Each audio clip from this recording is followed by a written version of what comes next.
A man feels the heavy, unfamiliar texture of animal skin against his shoulders. He takes a single step out of a garden, and behind him, trying to mine moral lessons from a family tree that becomes increasingly dysfunctional with every turning page. The map is not a record of their travels. It is a mirror of their rebellion.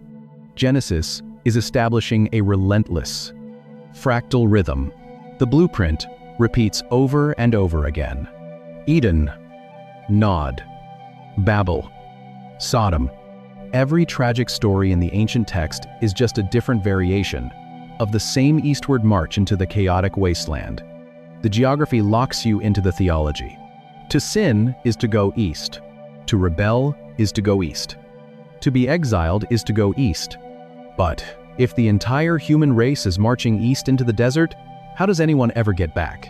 If the flaming sword is guarding the eastern gate of the garden, how do you reverse the curse? You cannot just wander aimlessly and hope to stumble upon the tree of life.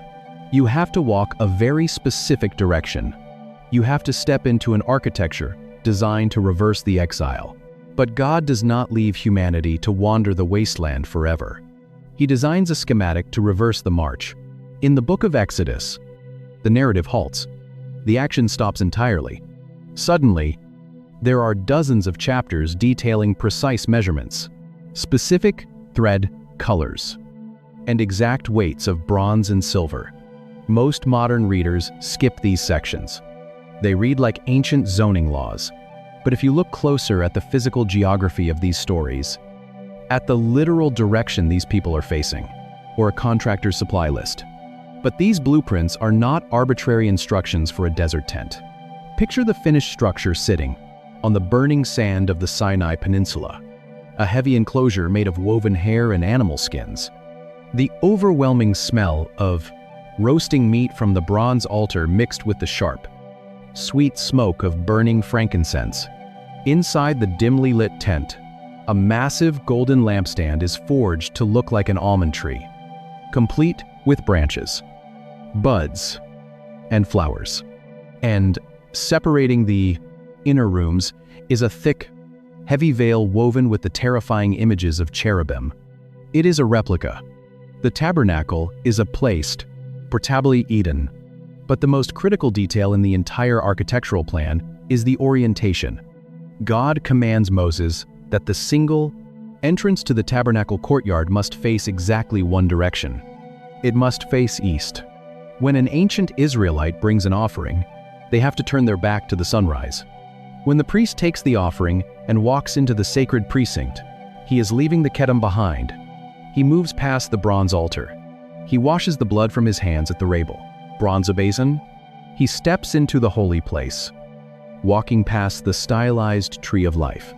He approaches the heavy veil where, when their worlds shatter, you start to see a design that the history book reading completely ignores. Genesis is not a scrapbook. The woven cherubim stand guard, and once a year, the high priest steps through that curtain into the pitch-black Holy of Holies, entering the localized, terrifying presence of God. Every single step deeper into the sanctuary is a step west. The tabernacle is not a mobile church. It is Eden in reverse. God takes the geography of human rebellion and flips the compass. If human sin is a relentless, chaotic march east into the wasteland, then restoration requires a deliberate, methodical march west. The priests are physically reenacting the return to paradise. They are walking back past the guardians, back to the source of life, back to the center, where the tohu wabohu cannot reach. But a tent made of animal skins eventually wears out. The massive stone temple that Solomon builds centuries later to replace it is eventually crushed to dust by Babylonian armies. The buildings fall. The gold is carried off. But the directional code of the blueprint does not die, because centuries later, the ultimate high priest steps into the scene, and the direction he faces when his own blood touches the dirt will fulfill the geography of Genesis once and for all, of random events. It is a master blueprint. It is the architectural foundation that the entire biblical narrative will recycle. A man drags a heavy beam of rough, splintered wood through the narrow limestone streets. Dust mixes with the sweat and blood stinging his eyes. The Roman soldiers crack leather whips. The crowd screams. He is marched outside the city walls. He climbs a skull-shaped hill of dry rock. The soldiers throw him down. Iron spikes tear through muscle and bone. The heavy wood drops into its deep socket with a sickening thud. He is offered a sponge soaked in cheap sour wine. The sharp smell of vinegar fills his lungs. He tastes it, but refuses to drink. He hangs suspended between heaven and earth. And then, at midday, the sky turns violently black. The temperature drops. The wind howls. The deep, terrifying darkness of the tohu wabohu swallows the land. It is not just an eclipse. It is a reversal of creation. The chaotic waters of the abyss flood back in. The light is being extinguished. But the geography of this moment changes everything. The author of Hebrews tells us that Jesus is not just a bleeding victim. He is the ultimate high priest. And he is walking the ancient blueprint. Days earlier, when he rode a donkey down into the city, he descended from the Mount of Olives. He came from the KEDEM. He came from the east. He rode west toward the city gates. He rode west toward the Temple Mount. He walked the exact path of the priest, actually woes, and relentlessly echo for the next 1,000 pages. The ancient authors of these texts were not just documenting the past. He actively reversed the human exile. And now, as his lungs collapse, he cries out. He releases his spirit. His blood hits the dry, cursed dirt. An earthquake instantly rips through the bedrock. Inside the city, inside the quiet, dim halls of the massive stone temple, the air tears open. The thick veil separating the holy place from the Holy of Holies rips violently in two. It tears from top to bottom. The veil, woven with the terrifying, imposing images of the cherubim. The sentinels finally step aside. The flaming sword is extinguished by the blood. The sanctuary is violently breached. The cross is not a Roman execution. It is the violent reopening of the Edenic gate. God does not wait for humanity to eventually find their way back through the wasteland. God steps into the wasteland himself. He walks out into the blinding Ruach HaKodim. He takes the full, lethal force of the eastern wind. He allows the literal thorns of the cursed ground to be twisted together and beaten into his own skull. He dies in the desert, so the exiles can walk west. But the geography of Genesis is not just ancient history. It is not just an architectural code buried in a temple that no longer exists, or a geographical path walked by a man 2,000 years ago. Because you are still standing on the map. They were diagnosing a disease that you and I are still carrying in our bloodlines today. They were mapping out. We do not bake hard clay bricks in the desert anymore. We do not pitch canvas tents near the edge of a sulfur valley. But the human race is still walking east. The modern world is built entirely on the geography of exile. We are a species haunted by a profound, low-grade homesickness that no amount of technological advancement can cure.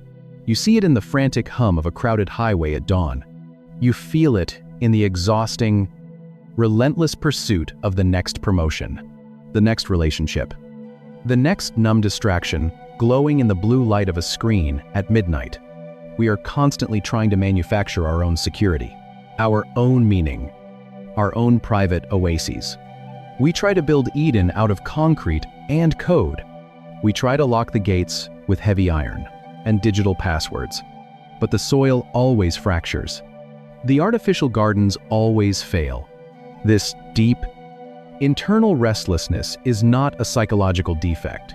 It is a geographical diagnosis. When we prioritize our own autonomy over the presence of God, we are picking up the ancient blueprint. We are stepping right back into the sandals of Cain, of the Babylonian builders, of Lot. We walk away from the center. We step out into the KEDEM. We take the full force of the blistering east wind. And we wonder why our lives feel so dry. The internal human condition. We are a species haunted by an exile we cannot quite remember, constantly walking away from. Why our relationships crack under the heat? Why the peace we try to assemble always turns to dust in our hands. The ancient authors of Genesis were not writing a history textbook about people who lived thousands of years ago. They were holding up a mirror to the exact condition of the human soul. The tohu wabohu is not just a dark ocean at the beginning of time. It is the anxiety tearing at your chest. It is the chaos of a medical diagnosis, the sudden collapse of a marriage, the quiet despair waiting right outside the fragile borders of the life you have tried to build. The east wind does not blow sand across your floor. It blows through your attempts to control your future. It scorches the false safety nets built on pride instead of surrender. The flaming sword still guards the way back to the tree of life. You cannot earn your way back. You cannot build a tower high enough to bypass the cherubim. You cannot navigate your way out of the wasteland using your own compass. You can only be carried back by the high priest who deliberately walked into the wilderness, took the lethal heat of the KEDEM onto his own shoulders, and tore the veil in half. The first pages of the biblical library leave humanity exiled in the dry dirt, the presence of God, trying to build our own artificial gardens out of brick, tar, and technology. When you understand, moving further and further into the wasteland, but the final pages of the library record a very different kind of movement. And the architecture of what happens at the end of the text changes the map forever. The first man reached for the fruit and was driven east into the wasteland. A brother shed blood in the dirt and ran east from the presence of God. A crowd stacked clay bricks to touch the sky and scattered east in confusion. A nephew looked down at a well-watered valley and journeyed east to a city of ash. A priest washed his hands at a bronze basin and moved west toward the tree of life. A king rode a donkey down the Mount of Olives and traveled west to face the flaming sword. A savior hung bleeding in the dark on a wooden beam, and the thick, heavy veil tore violently in two. One blueprint, one relentless pursuit. But here is the part I keep coming back to: the tent in the wilderness. God did not build his replica of Eden in a lush forest or a safe valley. He built it right in the middle of the tohu wabohu, right in the middle of the scorching, trackless desert. How Genesis is structured. You realize it is essentially the entire Bible condensed into a single scroll. The rest of, he did not demand that the exiles navigate their own way back through the dust. He packed up the sanctuary, wove the terrifying cherubim into a portable curtain, and carried his presence into the wasteland to meet them exactly where they were wandering. If you are in a season where you feel the blistering heat of the east wind on your own life, if you feel like you have walked too far from the center, chasing your own artificial gardens, building towers that just keep crumbling back into clay, the call is not to work harder to find the path back. It is to surrender to the priest who is already made. The walk. The gate is open. The sentinels have stepped aside. The blood has hit the dirt. If this opens something in you, subscribe. Leave a comment. Even one word helps. Share this with someone who feels like they are wandering in the wilderness right now. Pray for us as we keep digging into these ancient texts. And may the God who has never abandoned a single refugee in the wasteland walk with you through the scorching wind and lead you safely west, all the way home. The library is just playing out the consequences. But if you miss the pattern established in these opening chapters, he hears the terrifying, violent sound of a sword catching fire. A brother wipes dry soil and fresh blood from his hands. Everything that follows feels like a confusing, chaotic maze. The prophets sound like angry men shouting at clouds. The ancient kings look like generic warlords fighting over dirt. And even the crucifixion of Jesus loses its most profound geographic weight. To actually see the architecture of this blueprint, you cannot start with Adam in the garden. You cannot even start with the dust of the ground. You have to step back to the very first sentence. You have to look at the dark, chaotic material hanging in the void before the first ray of light ever breached the water. Open your Bible to the second verse of the entire library, Genesis chapter 1, verse 2. The text says, "The earth was without form and void, and darkness was over the face of the deep. When modern readers picture the beginning of the universe, we usually imagine a blank, white canvas.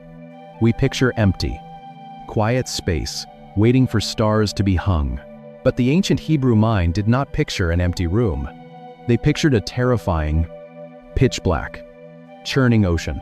The English translation calls it without form and void. The original text uses a rhyming pair of Hebrew words that sound almost like a chaotic drumbeat, turns his back on the only family he has ever known, and begins a long walk into a fractured wasteland. Tohu wa bohu. It is a difficult phrase to translate with just one English word. The noun tohu refers to a trackless wasteland, a hostile desert, a place of sheer confusion where human life cannot survive. The word bohu means emptiness or desolation. When a biblical author locks them together, tohu wa bohu represents the ultimate state of anti-creation. It is the raw, untamed, deadly chaos. It is the abyss. The biblical story does not begin with an empty stage. It begins with a dark, drowning sea. When God speaks in Genesis 1, his primary action is not just conjuring matter out of thin air. He is separating the elements. He splits the light from the dark. He pulls the dry, breathing land up out of the suffocating water. He takes the deadly, uninhabitable tohu wa bohu and carves out a microscopic pocket of supreme order, safety, and life. He builds a garden oasis, and he places humanity right in the center of the order. But the wilderness outside the borders of Eden does not disappear. The tohu wa bohu is still out there, pressing against the edges of the garden. The order of Eden is maintained by a single, fragile reality, the continuous, uninterrupted presence of God, walking among the trees in the cool of the day. As long as humanity stays anchored to the source of life, a massive crowd of builders drop their half-baked clay bricks into the sand. Their shared language suddenly turns to unrecognizable static. The chaos cannot touch them. But humanity makes a choice. They decide they want to define good and evil, order and chaos, on their own terms. They eat from the tree, and the moment they reach out their hands, the sanctuary fractures. The structural integrity of the oasis collapses. They are evicted. They are pushed back out into the tohu wa bohu, thrust into the wild, untamed desert, where the ground produces sharp thorns and the wind is heavy with mortality. But the terrifying detail of their exile is not just that they are forced to leave the garden. It is the specific, unalterable direction they are forced to walk. The soil fractures beneath their feet. The soft loam of Eden turns into dry, cracked clay. The air grows abruptly cold. The man and the woman take their first steps outside the boundary. They turn back to look. The gate shuts. A blade of fire erupts in the dark. It spins. It flashes. It guards the way back to the tree of life. The radiant heat bites at their skin. The violent sound of the flames rips through the quiet wind. God stations the cherubim. These are not soft, winged babies. These are terrifying, celestial sentinels. They stand at the threshold. They hold the line. The sanctuary is locked in each other's ears. And they scatter across a featureless, burning plain. A nephew pulls up his wooden tent pegs. Genesis chapter 3 records the exact coordinates of this moment. It maps the eviction. It tells us precisely where the guardians stand. He drove out the man, and at the east of the Garden of Eden he placed the cherubim. The exit is on the eastern wall. Adam and Eve are pushed out. They walk east. They walk away from the center. They walk away from the face of God. They drag their feet through the dust. The rising sun burns their eyes. The shadow of the garden fades behind them. The wilderness swallows them whole. Every step eastward is a step deeper into the wasteland. Every step eastward is a step back into the chaotic waters of the deep. The cherubim do not move. The sword does not stop turning. The garden is closed forever. The man and his wife are alone. They have no map. They have no destination. They only have a direction. They walk east. The first generation goes east. The bloodline travels east. The human race marches east. This is not just a point on a map. It is the geographic coordinate of human exile. The first humans become the first refugees.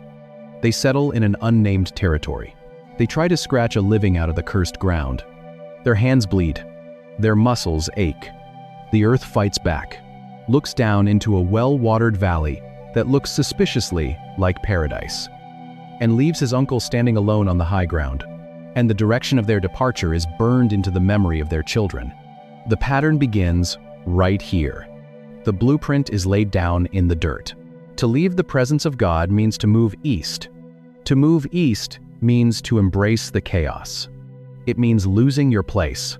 It means losing your home. The English word east sounds simple enough. It sounds like basic, neutral navigation. It sounds like a mundane fact about where the sun comes up in the morning. But the ancient authors are not giving us a meteorological report. They are establishing the primary symbol of human rebellion. And the original Hebrew word hiding beneath our English translations carries a terrifying double meaning. When you open an English Bible to Genesis chapter 3, you see the word east sitting plainly on the page. It reads like a simple point on a compass, a neutral detail an ancient historian might jot down just to keep the map accurate.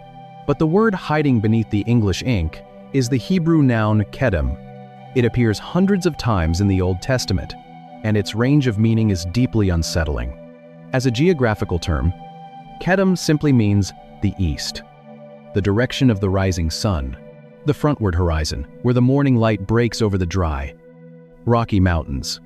But in the ancient Near East, different men, different centuries, different sins, but they are all walking the exact same direction, same compass heading, every single time. The physical geography dictates the spiritual theology. To the west of Israel was the Mediterranean Sea, bringing rain and life. But to the east was the trackless, burning Arabian desert. If seeing the hidden weight of these ancient words is stirring up questions you have never considered, you're exactly who this channel is for. Drop a thought in the comments and hit subscribe, because every week we go deeper into the text than you knew was possible. So, the ancient authors used this direction as a weapon. Because of the physical reality of the desert, the word KEDEM became synonymous with devastation. Throughout the scriptures, the prophets constantly warn about the Ruach HaKadim, the blistering east wind. It is a hot, violent, suffocating wind that blows off the desert floor, turning green pastures into cracked clay, drying up the water, and scorching the skin. When humanity is driven KEDEM, they are not just walking toward a new zip code. They are walking directly into the blistering wind of the wasteland. They are walking into the chaos. KEDEM transforms from a cardinal direction into a theological condition. Every time a biblical author mentions the East, they are not just giving you driving directions. They are blowing a trumpet. Most people read the book of Genesis as a collection of ancient origins, a loose anthology of disconnected firsts. They are flashing a warning light. They are telling you that someone is moving away from the presence of God, stepping further into the barren, chaotic tohu wabohu, where human life was never meant to survive. The physical geography is not arbitrary. It is deeply intentional. When you understand the devastating weight of KEDEM, the rest of the book of Genesis suddenly clicks into place. It stops reading like a random series of ancient campfire tales and starts functioning like a meticulously designed fractal. The pattern is established at the flaming gates of Eden, and then it is immediately repeated by the next generation, and the generation after that, echoing louder and more violently every single time. East is not just a location on a compass. It is the universal coordinate of human exile. And the moment you learn to spot it, you cannot unsee what happens to the children of Adam when they start packing their bags. A brother drags his younger brother into a field. A heavy stone is lifted. Blood pools in the dry dust. God speaks a curse, and the killer begins to run. Genesis chapter 4 tracks his escape route. The first marriage, the first murder, the first boat, the first empire. They approach it like a distant history textbook. Then Cain went away from the presence of the Lord and settled in the land of Nod, east of Eden. Generations pass. The floodwaters recede. A massive crowd of survivors gathers on the plains. They do not want to scatter. They bake hard clay bricks. They boil thick black tar. They decide to build an artificial mountain that pierces the sky, a tower to make a name for themselves. Genesis 11 tracks their migration. They pack their tents. They march east. They build Babylon. 2 chapters later, an uncle and a nephew stand on a high, rocky ridge. The land cannot support both of their massive flocks. Dust chokes the sheep. The herdsmen swing wooden staffs at each other in the heat. Abram tells Lot to pick a direction so they can separate. Lot looks down. He sees the Jordan Valley. It is green. It is well watered. It looks like the original garden. Genesis 13 tracks his decision. So Lot chose for himself all the Jordan Valley. And Lot journeyed east. Cain sheds blood. He goes east. The builders crave power. They go east. Lot chases wealth. He goes east. Every single time a human being prioritizes their own desires over the presence of God, they pick up their bags and walk into the KEDEM. They walk into the blistering wind. They walk away from the sanctuary.